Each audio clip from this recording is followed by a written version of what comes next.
Hey, hello everybody. This is Mahi, and we are here again with episode 2 of this grand series. I hope you all like this series.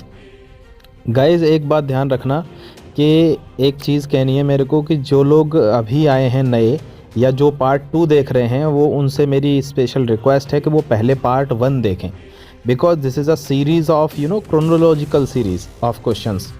Question इस type से हैं कि शुरू से ही समझ में आएंगे लास्ट तक जब सीरीज़ पूरी करोगे। अदरवाइज़ बीच बीच में से देखोगे तो you might not be understanding this. तो इसलिए पहले पहला पार्ट देखें, उसके बाद दूसरा, और फिर सीरीज़ कंप्लीट करें। उसी से आपकी एक वेल अंडरस्टैंडिंग डेवलप होगी प्रीलिम्स को कैसे टैकल करना है। ठीक है। दूसरी बात मुझे ये कहनी थी दोस्तों कि अगर आप बोलेंगे तो मैं ईयर वाइज क्वेश्चंस को भी, मतलब पूरे 100 के 100 क्वेश्चंस को एनालाइज करवा दूंगा हर ईयर के, अगर आप बोलते हैं तो। अदरवाइज़ ये सबसे बेस्ट वे है जो मैं करवा रहा हूँ। मैंने डिफ्रेंशिएट करूँगा सारे क्वेश्चंस को। ठीक है, चलो आओ। Okay, come to the next question. This is also type 2। See guys, पहले मैं ऑल करेक्ट वाले आपको दिखा रहा हूँ, बाद में मैं आपको ये भी दिखाऊंगा कि कहाँ कहाँ वो चॉइसेस को रॉन्ग कर सकता है, कितने टाइप से रॉन्ग कर सकता है। इसलिए ये सीरीज आपको बहुत ज़्यादा इंपॉर्टेंट है, बहुत ही ज़्यादा। इसको होलिस्टिकली फॉलो करना पूरे दिल से। देखो, क्वेश्चन को देखो जरा, पढ़ो क्वेश्चन क्या कह रहा है। In the context of mitigating the impending global warming due to anthropogenic emissions of carbon dioxide, कुछ कुछ बोल रहा है, हमको नहीं समझ में आ रहा है, कोई बात नहीं, नहीं आया मेरे समझ में। Which of the following can be the potential sites of carbon sequestration. ठीक है, मेरे समझ में बस इतना आया कि कौन सी साइट्स पे, देखो carbon, if you do not know carbon sequestration, कोई बात नहीं, नो प्रॉब्लम। लेकिन अगर आपको थोड़ी सी जनरल नॉलेज है या बेसिक नॉलेज है तो आप समझ जाएंगे कार्बन सिक्वेस्ट्रेशन मतलब कहाँ पे हम इसको स्टोर करना है कार्बन को, जिससे हमारी ग्लोबल वार्मिंग कम हो। बस यही बोल रहा है क्वेश्चन में। अब आप इतना ओवरव्यू ले गए क्वेश्चन का कि मेरे को कार्बन को कहाँ स्टोर करना है, कौन सी साइट्स पे स्टोर करना है जिससे ग्लोबल वार्मिंग को थोड़ी कमी हो। जनरली ऐसे स्टेटमेंट्स में बहुत टफ हो जाता है गलत चॉइस बनाना, क्योंकि अगर वो बनाएगा तो वो साफ दिखेगी। तो देखो अब इसके वो पढ़ लेते हैं स्टेटमेंट्स क्या कह रहा है। देखो पहला, देखो अबेंडन्ड एंड अनइकोनॉमिक कोरल सीम्स, करो कर लो, हमको क्या दिक्कत है। वो कह रहा है अनइकोनॉमिक कोल सीम्स में मैं कार्बन को स्टोर कर दूं, कर लो, मैं क्या मना थोड़ी करूंगा। दूसरा देखो, depleted oil and gas reservoirs, जहां से ऑयल और गैस रिजर्वॉयर, जहां से ये सब डिप्लीट हो गया हो वहां करो, कर लो, क्या दिक्कत है, वहां के कार्बन स्टोर करो। तीसरे पे आओ, subterranean deep saline formation, saline formations में जहां पर सलाइनिटी है, करो, कर लो। मैं ये थोड़ी कहूंगा कि आप डीप सलाइन फॉर्मेशंस में स्टोर मत करो कार्बन को, या मैं ये कहूंगा कि जहां पे गैस और ऑयल डिप्लीट हो चुके हैं उन रिजर्वॉयर्स में आप कार्बन को मत करो store. Who am I to say this and who are you to say this? These all statements would be correct, yes. भाई मुझे क्या मतलब है, मैं तो बस इतना जानता हूं कि आप ये कह रहे हो यहाँ पे कार्बन को स्टोर कर सकते हैं कि नहीं, करो, मुझे मैं क्यों मना करूंगा कि मत करो, कहीं भी करो। ये सारे स्टेटमेंट्स जनरली करेक्ट होते हैं अनटिल समथिंग वेरी सेंसलेस, कि जैसे कोई जब तक यहाँ स्टेटमेंट में ये ना लिख दे कि कार्बन को स्टोर कर दो कुत्ते में अंदर, या कोई यहाँ ये नहीं लिख दे कार्बन को स्टोर कर दो किसी इंसान की खोपड़ी पे। तो आप एक चीज समझ लो कि जब तक कोई नॉनसेंस बात नहीं करी जाएगी ना स्टेटमेंट में, कि जैसे कोयले को वहां स्टोर कर दो, तब तक ये स्टेटमेंट जनरली सारे करेक्ट ही होंगे। समझ गए? The answer would be D. Okay, take another question, ये भी टाइप 2 का है। There is a carbon over the increase in harmful algal blooms in the sea waters of India. What could be the causative? What could be the causative factors for the phenomena? यानी मेरे को कुछ कुछ समझ में आया कैसे। Algal blooms, you don't know what is algal blooms actually, these are the sudden increase in algae, algae होती है ना, उसमें सडन इंक्रीज हो जाए वो ब्लूम्स कहलाते हैं। सी वाटर इन इंडिया, अब वो कह रहा है कि पॉजिटिव फैक्टर्स क्या है इनके एकदम से इंक्रीज हो जाने के, बस यही पूछ रहा है। वो कह रहा है इसमें करेक्ट चॉइस ढूंढो नीचे। तो अब देखो आप उसने क्या बनाया है, discharge of nutrients from the estuaries. आप एक बात बताओ, अगर खेती में हम जो है खाद वगैरह न्यूट्रिएंट्स वगैरह देते हैं तो क्या खेती मर जाती है? बढ़ जाती है ना। तो अगर न्यूट्रिएंट्स को एस्चुरीज से डिस्चार्ज करेंगे तो क्या होगा, बढ़ जाएंगे एल्गल ब्लूम। दिक्कत क्या है इसमें। दूसरा देखो, run of from the land during the monsoon. बहुत सारी नदियां आती हैं ना, ईस्ट फ्लोइंग रिवर्स होती हैं या वेस्ट फ्लोइंग रिवर्स होती हैं, नदियां जब आती हैं तो वो बहुत सारा रन ऑफ यानी न्यूट्रिएंट्स को लेके सी में आ जाती हैं, जिसकी वजह से एल्गल ब्लूम इंक्रीज हो जाते हैं। होने दो, मुझे क्या दिक्कत है। Upwelling in the seas, upwelling का मतलब होता है कि समंदर में कोई न्यूट्रिएंट्स हैं वो ऊपर की तरफ आ गए हैं, उनकी वजह से एल्गल ब्लूम इंक्रीज हो जाएंगे। यस, हो सकते हैं, मैं कब मना कर रहा हूँ नहीं हो सकते। तो ये generally I can not say upwelling in the sea can not increase algal blooms. क्यों क्यों, मैं इतनी डीप स्टडी करके थोड़ी आया हूँ, सब कुछ मुझे याद थोड़ी है। मुझे तो एक जनरल अपना एक पर्सपेक्टिव देना है उनको कि आप जो कह रहे हो हाँ ये हो सकता है, क्यों नहीं, ये ठीक है, करो ऐसा। समझ गए। तो I don't know, many of you will not be understanding now also, लेकिन कोई नहीं, अभी we will take some more questions, then you will easily come to know how to tackle prelims. Okay,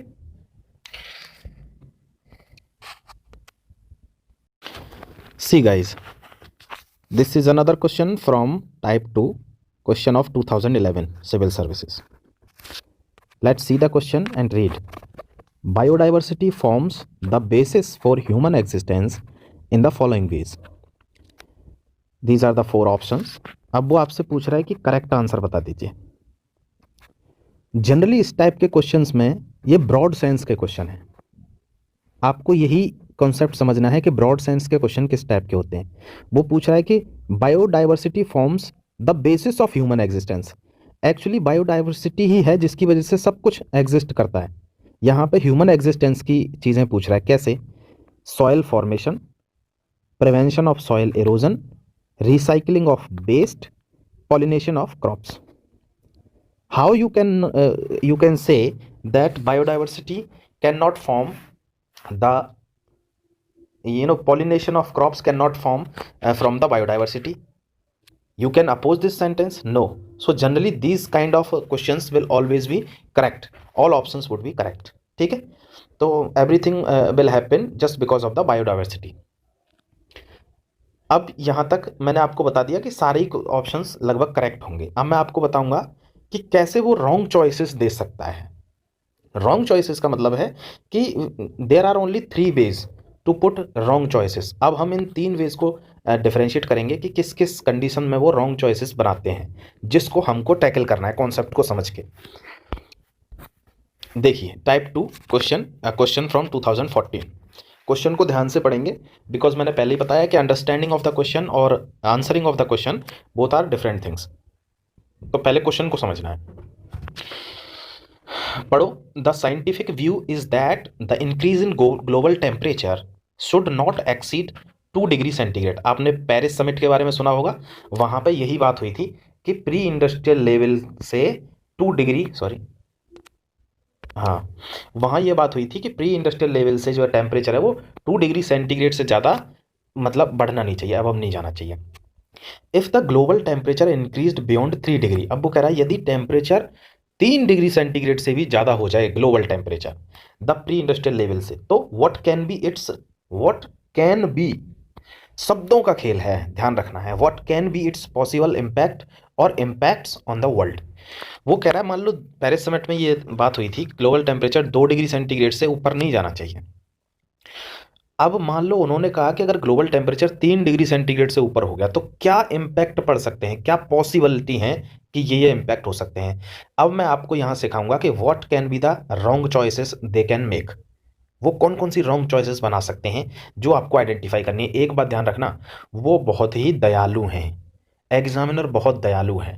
वो अगर कोई रॉन्ग क्वेश्चन बनाएगा, अगर बात हो रही होगी वहाँ उड़ने की, जैसे मान लो कोई उड़ने की बात हो रही है, चिड़िया उड़ती हैं, कबूतर उड़ते हैं, और मान लो कोई और भी पक्षी उड़ रहा है, जैसे मोर उड़ रहा है, तो वो उड़ते हैं ना। अब वहीं पे वो इतना ज़्यादा दयालु है कि आपको अगर रॉन्ग चॉइस देगा ना तो इस तरीके से एक्सट्रीम लेवल पे चला जाएगा, कहेगा आदमी कच्छा पहन के उड़ रहा है, मतलब कोई अंडरगारमेंट्स में उड़ रहा है, इस टाइप की चीज़ें आपको दे देगा। तो आप वहीं पकड़ लेंगे कि हाँ ये तो भाई गलत लग रहा है मेरे को, पक्षी उड़ते देखें, मोर उड़ते देखें। तो इस टाइप की ब्रॉड अंडरस्टैंडिंग के क्वेश्चन देते हैं। अब चलो इस क्वेश्चन को सॉल्व करते हैं। पहला वाला वो देखो आप, पहला स्टेटमेंट क्या कह रहा है, टेरेस्ट्रियल बायोस्फीयर टेंड्स टुवर्ड अ नेट कार्बन सिंक। कुछ कुछ उसने बोला है, हमको समझ में नहीं आया, छोड़ दिया, आगे बढ़ गए हम। जो चीज़ समझ में नहीं आ रही है ना, उसको कभी भी गलत नहीं कहेंगे, पहली बात ध्यान रखनी है ये दिमाग में पेपर करते टाइम। कुछ भी चीज़ जो समझ में नहीं आई वो गलत नहीं है, सही मान के चलो सबको। दूसरी चीज़, wide spread coral mortality will occur, ठीक है, ये भी हमने छोड़ दिया। कुछ बोल रहा है कि मोर्टालिटी मतलब बहुत ज़्यादा कोरल्स जो है वो मर जाएंगे, ख़त्म हो जाएंगे। All the global wetlands will permanently disappear. पकड़ गया क्वेश्चन, आपको चिल्ला चिल्ला के उसने कह दिया कि I am giving you the wrong choices, if you have guts to identify that please identify and eliminate. बताओ इससे ज्यादा क्लियर कुछ बताएगा? यानी कि इस टाइप की बात अगर हो रही है तो उसमें आपको वो एक्सट्रीम लेवल पे भी will go explicitly extreme level, कि तुमको बता देगा कि गलत है, छांटो इसको। ऑल अगर मान लो 3 डिग्री सेंटीग्रेड से ऊपर हो जाए तापमान, तो all the global wetlands will permanently disappear. क्या ऐसा पॉसिबल है कि सारी मतलब पानी ही खत्म हो जाएगा एक तरह से, अगर परमानेंटली डिसअपियर हो गई सारी वेटलैंड तो कहीं दलदली जमीन ही नहीं मिलेगी। तो दिस इज एन एक्सट्रीम। तो फर्स्ट केस हमने यहाँ पे क्या नोटिस किया कि अगर कोई रॉन्ग चॉइस बनेगी तो वो extreme, he will go explicitly extreme condition to show you that notice that statement I have been putting wrong. समझ गए? फोर्थ देखेंगे नेक्स्ट वाला, cultivation of serials will not be possible anywhere in the world. यानी वो कह रहा है कि जो सीरियल्स हैं उनकी ही खेती ही नहीं, कहीं उगाए ही नहीं जाएंगे पूरे विश्व में। क्यों भाई?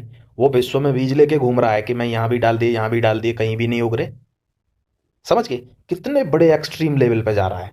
यानी एक्सट्रीम लेवल जहां भी देखी वहां हमको क्या करना है, उस ऑप्शन को क्रॉस करते चले जाना है।